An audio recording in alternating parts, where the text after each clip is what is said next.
What's up, everybody? Superducks fan here for another weekly update. So, nothing really new with the Mustang this week, although I did take off the snow tires and put the original tires back on the car, which are just the Pirelli P0 Nero all-season tires that are pretty crappy, honestly. But like I said, holding off on upgrading tires until I know whether or not I'm keeping this car or upgrading to a Bullet, late this year or early next. So, I'm just going to leave the tires. I think it's fine. They're not that bad, but, certainly some room for improvement. But that's really all that's new with the Mustang. So I just want to cut right to the news because there's lots of stories to go over this week. And the first is, of course, another Dodge Demon teaser. Thankfully, we're only 2 weeks away here from the New York Auto Show press days.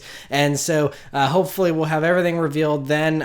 But one of the last final teasers here is the Dodge Demon's air conditioning system, and that is it's very interesting in the fact that it has the first production application of this unit that it actually utilizes the air conditioning system in drag mode to cool down the intake charge temperatures. So it's just this actually, I think Ford developed this several years ago and used it on a prototype Ford Lightning truck, but they never actually put it into production. So it's the first production application of liquid to air charge air cooler chilling system, and so it takes away the air conditioning whenever you're in drag mode. So you don't get air conditioning in the car, it just shoves it all right there onto the supercharger and actually cools that intake charge by up to 45 degrees according to Dodge. And so essentially what this does is basically like a dry shot of nitrous, except it's available all the time, you don't have to refill it, and it's pretty ingenious, honestly. And so they say this should help keep it very cool and, again, optimize these drag times. That's all they care about with the Demon, is trying to get it to go as fast in a straight line as possible. And I think, honestly, it's probably going to be the fastest thing in a straight line on the drag strip outside of the hypercars. It might even beat some of those. So pretty bonkers, and so cool to see that, and can't wait to actually see the full reveal here in about 2 weeks. The next story is another vehicle that we won't be seeing in 2 weeks at New York, but I don't know, there's rumors. Anyway, what was spied was one spy shot of a new high-performance Mustang. It's just one shot in the desert, and as you can see, very, very aggressive front lip, and the whole nose seems a little bit longer there, which everyone's speculating all kinds of different theories as to why that is. The first thing I thought whenever I saw that huge front lip is Cobra R. If you remember the Mustang Cobra R from late 90s, early 2000s, just a huge front lip on those things, and that's kind of what this reminds me of. And there's been rumors that this new high-performance Mustang won't be called a GT500, and Cobra R, maybe that'll make a return, who knows. But so we have that shot, and there's also another little spy shot that was leaked out on the Mustang 6G forums that shows a fender vent. And if you look back at the other picture, you can see that there's a little cutout in that area that is covered by the camouflage, but it's not covered in camouflage in that other picture. And so it shows a fender vent very much like you'd see on the new Porsche GT3 RS and stuff like that. And so, not sure what that's going to be used for, whether it's for aerodynamics, just to get air out of the brakes or, the wheel well there, or if it's to help with engine cooling or what's going on with that. But very interesting to see that. It's really a strange puzzle here that Ford's putting together with Mustang variants, because there was nothing for 2015, 2016, or 2017 outside of just the GT350 and the regular Mustang, and it was really actually kind of boring. It's just those two models and that's it. And then usually with Mustangs there's tons of special editions, and now it's like they're pouring on all the special editions at the last minute, because we only have 2018, 2019, and 2020 model years, and then the all new S650 generation Mustang is coming. So we got 3 model years to fit in all these, either whatever this GT500 thing is, and then there's all kinds of rumors of other models as well. We've been hearing rumors of a possible Boss 429, which is another rumor that some people think this spy shot is from, is that it's actually a Boss 429 model. We say 429 because the Boss 302 has already been done, and Ford has officially, they have the new 7-liter V8 engine that they're putting in their trucks, that they just committed a ton of money in an investment for expanded production of this engine. Now, it's supposed to only be going in their heavy-duty trucks, but it could very easily be ported over and tweaked, for a Mustang application if it fits. Maybe that's what this longer nose is for. But anyway, Boss 429, obviously a throwback to the 429 of 1969, and could be a very cool throwback for the 2019 model year to hit that 50th anniversary. But then we've also heard rumors of, other things like a Mach 1. We've seen the Bullet images that were leaked out behind the rocks video, and so we're expecting a Bullet. So we got Bullet, we got some kind of higher end, faster Halo Mustang. We have possibly, this Boss 429. We've been hearing rumors of a Mach 1 as well, and maybe even one or two other special editions that have been rumored. So, I mean, there is just a ton of stuff, and I don't know how this is all going to fit into the product lineup without too much overlap, or how they're going to do all this in the last remaining 3 model years. Maybe some of these will spill over or be saved for the later generations, but we've been hearing about all this stuff under development, and so it's really confusing. So we'll just have to wait and see. But sadly, everyone was hoping that there would be some kind of Ford press conference where one of these vehicles was revealed at the New York Auto Show, and there is no press conference scheduled for Ford at the New York Auto Show. So don't expect anything revealed there, and the next auto show, the next big one here in America, isn't until LA in November. So, I mean, a lot of car companies do online reveals these days, but you would think for something as big as what these are, they'd want to do some kind of auto show reveal. Who knows? Ford was weird with the 2018 Mustang launch too, launching that in the public days of the Detroit Auto Show instead of the press days. So it's really anybody's guess. Ford's been keeping us guessing here, and it just gets more and more confusing the more spy shots we see. We do have some more insight as to what the next Corvette ZR1 is going to be like, though, or some kind of Corvette variant, and that is thanks to some new patents that were filed that AutoGuide discovered here. And these patents are for active aerodynamics, much like, the Huracan Performante has been bragging about here, and that's what helped it to get that super fast lap time, supposedly. And so this whole system is detailed in this patent. You can see there's several patent images here of a C7 Corvette with no crazy body kit on it, but obviously that's because they don't want to show off whatever active aero they would be working on. They just describe the mechanisms here in the patents, saying that the systems include an adjustable aerodynamic aid element to help control body aerodynamics. It features a mechanism configured to vary a position of the adjustable aerodynamic aid element relative to the vehicle body to thereby control a movement of the ambient airflow relative to the vehicle body. Active aero.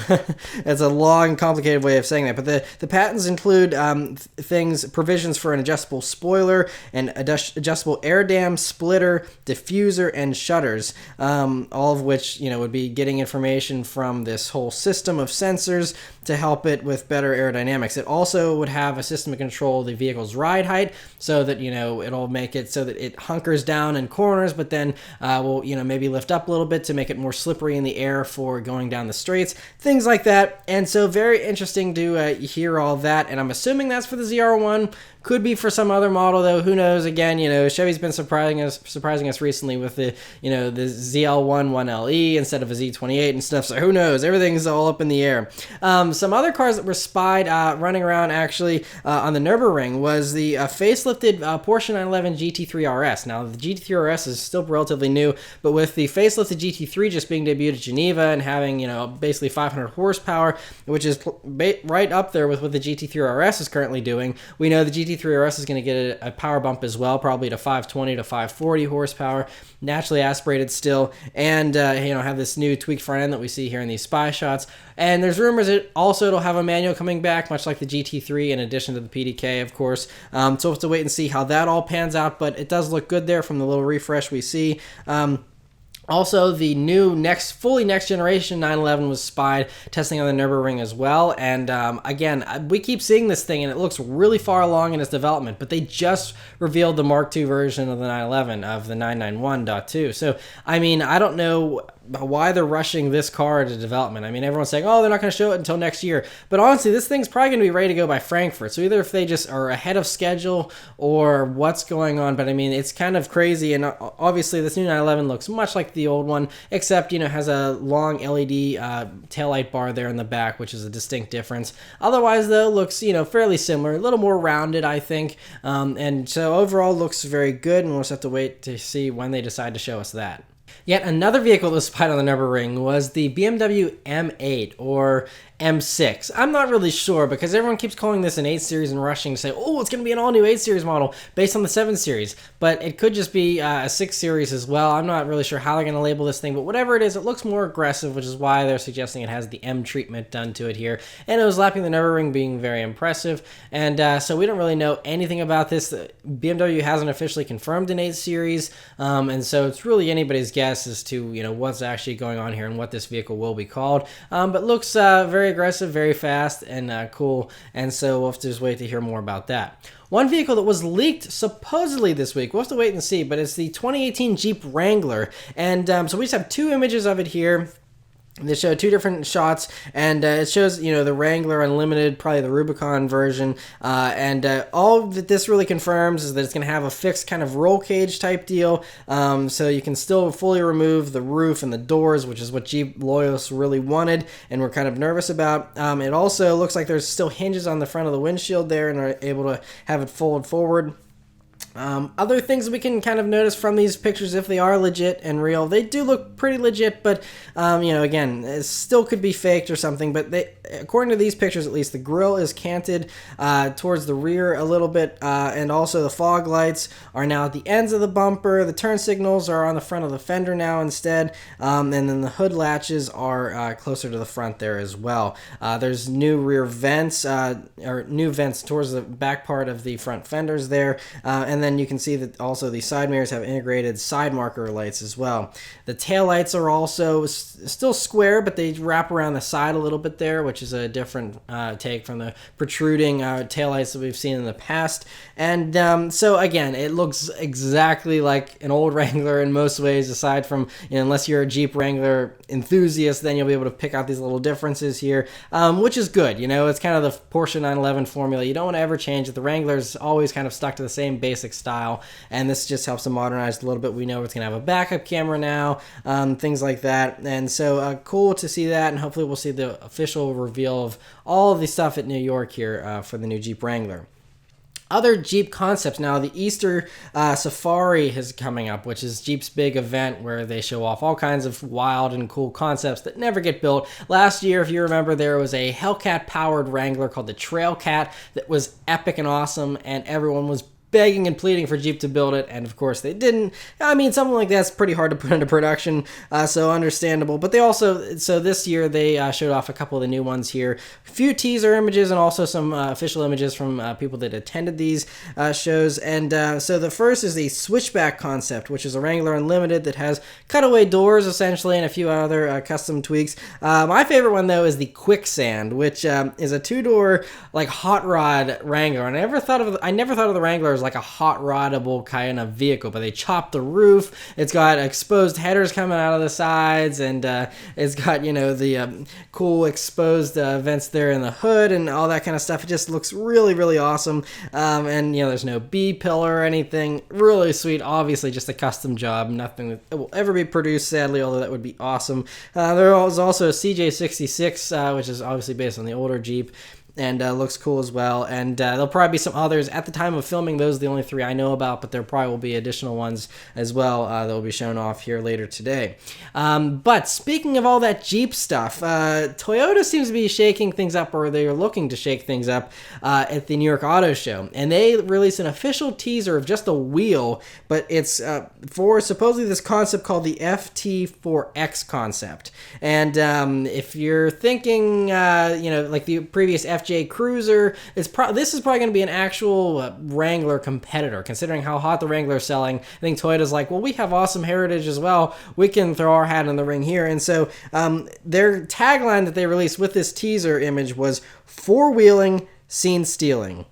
That's it. So obviously a bold claim. We'll see what happens. But very interesting to see that, and we'll see the full thing here in 2 weeks at New York. Another Toyota news story, last week they revealed the refreshed Toyota Sienna, which is pretty underwhelming.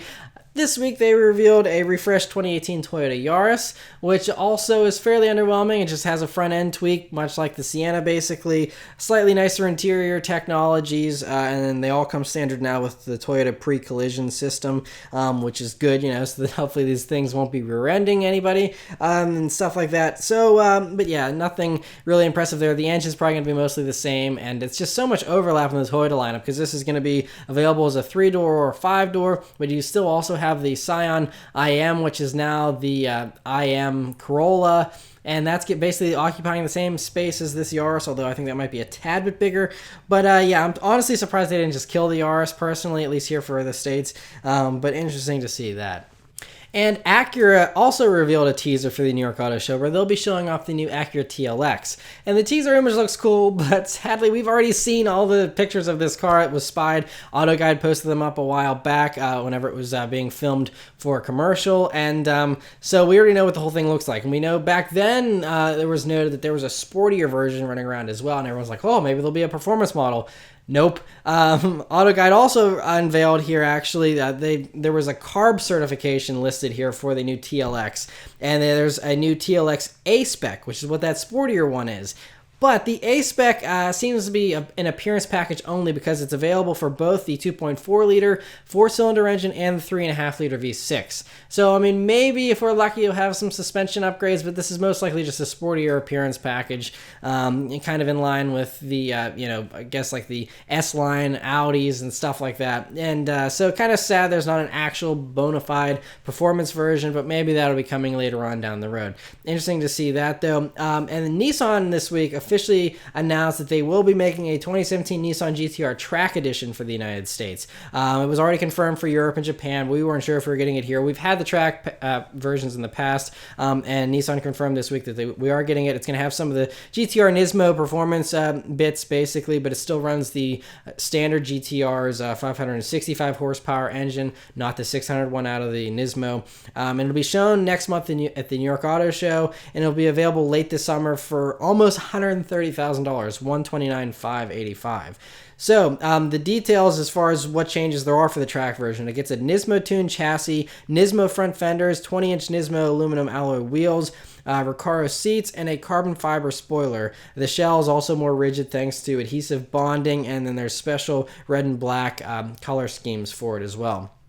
And so the track model, they say, weighs 3,915 pounds, which is 4 pounds heavier than a Nismo, 18 pounds lighter than the standard GT-R Premium. So, a little bit lighter there, not by much, but it's going to be pretty rare. They said they're only going to be available by order only. So you have to special order one of these through your Nissan dealer if you want one. They're not stocking them or building them for the fun of it. They're just only if you want one, they will build you one. But obviously, I think they're kind of seeing that the demand for these is very low these days. The 2017 GT-R seems very impressive. I have not driven one since the new updates here for 2017, but it's just so expensive these days. I mean, come on, $130,000.